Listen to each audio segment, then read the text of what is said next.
And thank you. This has been really informative, actually. Like she said, a lot more informative than the meeting with some of the developers was, actually, because clearly, everybody I speak to on my block and in the neighborhood, and Howard students and alums who I talk to, who are many, have felt very confused, and also just with things like timelines. As we've seen in this meeting, a lot seems to happen very quickly sometimes, and then a lot doesn't seem to happen. So with respect to the new timeline, I understand what you're saying about your focus on the 5B02 folks, but can you just clarify, or maybe the other commissioners, because the vote ultimately is with between you all, of course, represents all of 5B. So I just want to, I know that someone like me and other folks who are sending in their signatures just want to understand how will they be considered in the vote that you all take, and will that resolution, what will it cover? Will it be is it just being deferred, the same resolution that would have been tonight? Like, can you give us more clarity on that? We'll discuss two resolutions, one that was given by Commissioner Carley and her development team for 5B, as well as the information that I received from the community. And that's what we'll be going over, and that's what we'll be voting on. And then that information will go to the full body, because in order for us to get great weight, we would need all commissioners or a majority of the commission to actually vote.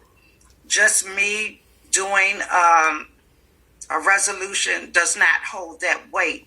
The whole body has to vote on it in order for us to gain that great weight. So that is the process. And then that information will be sent. And it can be placed into the official docket. Thank you. I appreciate that. No problem. Any other questions? Well, all right. I really appreciate everyone's time. That someone makes some commitments to say that they will attend that meeting, so that there will actually have a vote that particular day when it's scheduled. I thank you so much for your comment. I have heard back from everyone except for you. So that means that 4 people will be in attendance at the special meeting. Well, I must be missing my emails, and I swear I did not see that request, honestly. I did not see that. I must have missed it. I didn't see it. But I also want to point out, because you keep saying about your single member district, I just want you to understand, this is just not about Howard University. This is about 5B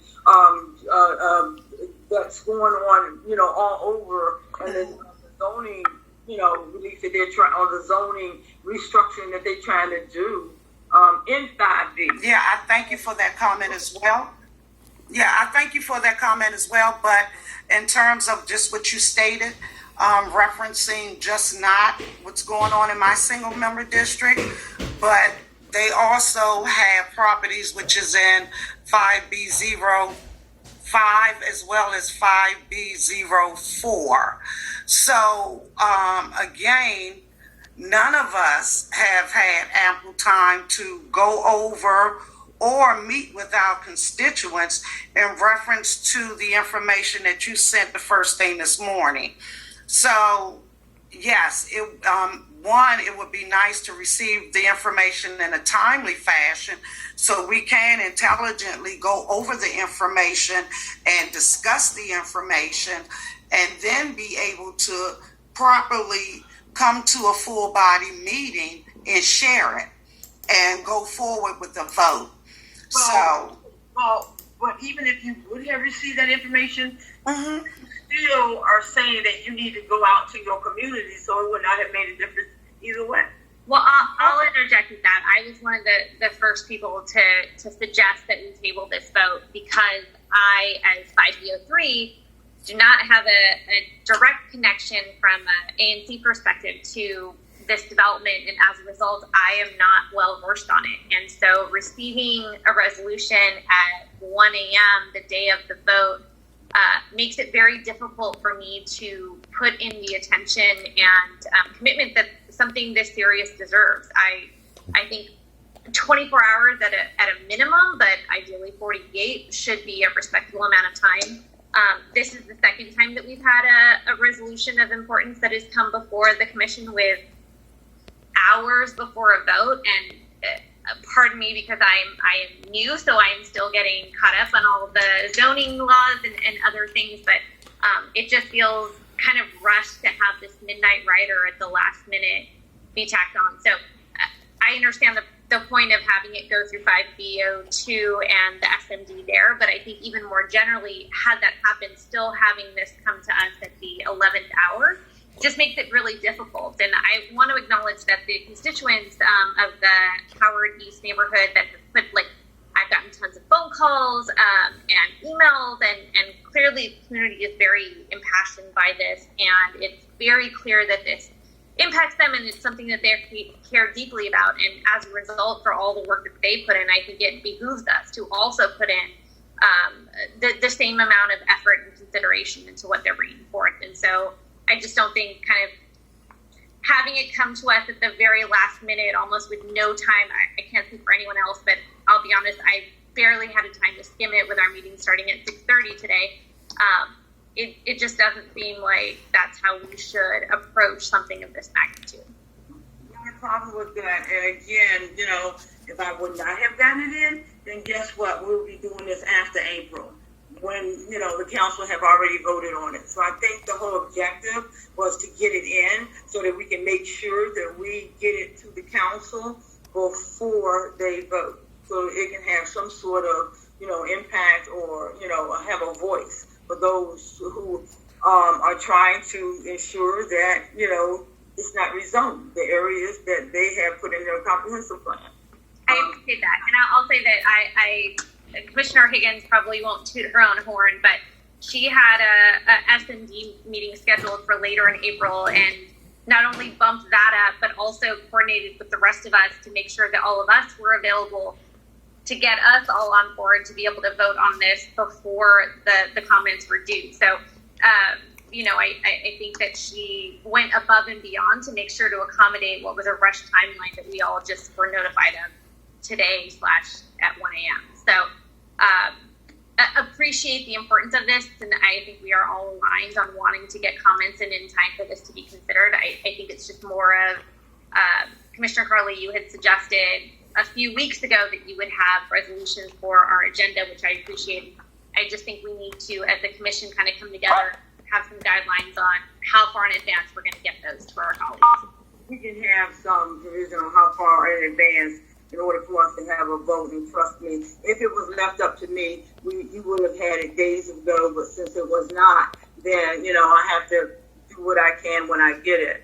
But what would have been really nice if we would have addressed this when we had an opportunity to, when it was available, the comprehensive suggestions and feedback was basically available to us, so that we can be able to get it into the comprehensive plan, and we did not. But we did have we had a meeting, and we actually had it at Slow School in reference to the comprehensive plan, and a lot of individuals came out to that meeting and provided their suggestions. Dan Schran also knew of it, and a few others, and did participate. So I think throwing information out there stating that we did not do this or didn't do that is incorrect. If you don't know if we did it, then that's fine. And also, you were invited to participate in that meeting, and your statement was because it didn't have anything to do with your SMD. Wait a minute. And you did not participate.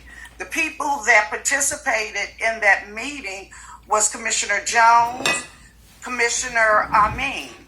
You didn't show up. And then Commissioner, you didn't show up.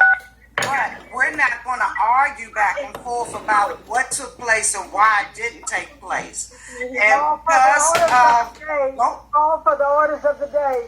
So what we're going to do at this time, we're going to move forward with our SMD reports. So, Commissioner Carley, 5B01. Thank you, Commissioner Higgins. My husband's going to ask the question for me.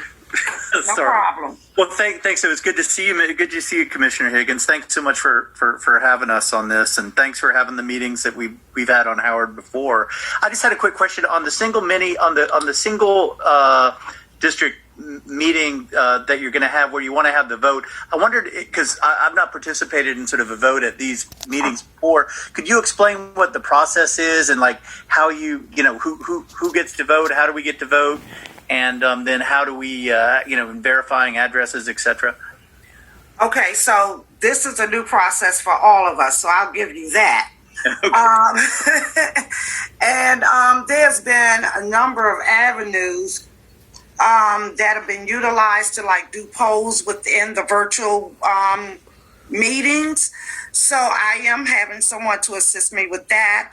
And then there's also, as I stated earlier, Commissioner Costello had sent out some information for us to sign and created a link. So I think that's another great mode of communication to receive signatures and feedback.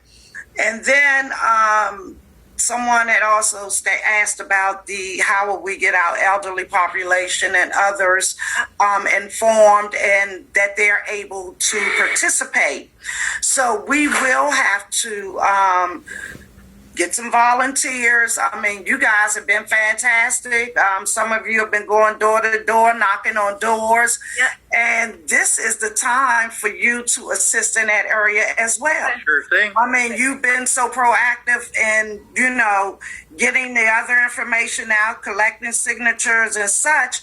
I mean, I believe that we can all work together as well to get the information out to our neighbors and our seniors. Great. Great. I'm glad you're pointing that out because that was a real big effort with this petition to Councilmember McDuffie with 375 signatures. We were going door to door, and that the Brookland neighbors were very appreciative of that. So I'm sure. I was wondering because I guess one of the concerns was with these Zoom meetings we've got I guess you can only have about 100 people on at a time. How can folks who can get on the Zoom meeting again? Is it the idea that everyone's going to have to be on the meeting and vote then, or is there other way? I've already settled one thing. So Okay. I've already paid for a subscription for us to be able to house more people during our meeting, because that was something we had an issue with previously when we were doing our meeting before, because it actually cut you off after 55 minutes that you had an additional plan. So what I did was purchase additional plans so I could be able to have a larger number of people on that call and to be able to get full participation. As someone had stated, I was being spooked or scared, and some other wonderful, fantastic things that you guys have been sharing, and that has not been the case. As people have worked with me in the past, they know that I try to do my due diligence. I try to get in contact with the players in the game to ensure that the information that I am giving out is the correct information. So, what we're going to do is just have to hit the ground running, and to reach as many people as we can in 5B02. Yep. I am not the commissioner or the councilman for Ward 5. Just 5B02. And those people that are directly affected are those that need to be heard. There is, as Commissioner Carley stated, and some others as a part of this neighborhood thing you have for the East Campus. Yes, it's fantastic, but you know that you can also send your own information if you want to do on a larger scale and submit that information. But my job at this time is to actually hear from those people that are directly affected. People can talk to their blue in the face, but it's the people that actually live in that community, the people that's going to actually be affected by the construction, the people that are going to actually be affected by the commuters, so these are the people that I want to hear from, because what they say matters because they're going to be impacted. Yes, I do want to hear from those people, and yes, I'm going to work with someone to try to help me to be at a point where the technology piece can be put in place so I can capture all of that information. Okay. How can we help? How can we help you with that? Should we talk offline about that? Oh, no, it's no problem. We can talk in this forum. So, I sent, if you looked in your emails, I actually sent out information regarding the new schedule. And what I tried to do is to ensure that I met that deadline. And according to the committee of the whole contact person, Evan Cash, he stated that the drop dead deadline would be on the 5th. So as you see, I changed the meeting date. Yes, thank you. So I would be able to accommodate all of those things so everyone would be able to have as much input as they possibly can. Thank you. That's great. That's great. Any other things? Any other questions? I have a comment. Okay. You hear me? With whom am I speaking? Oh, Mr. Johnson. Yes, sir.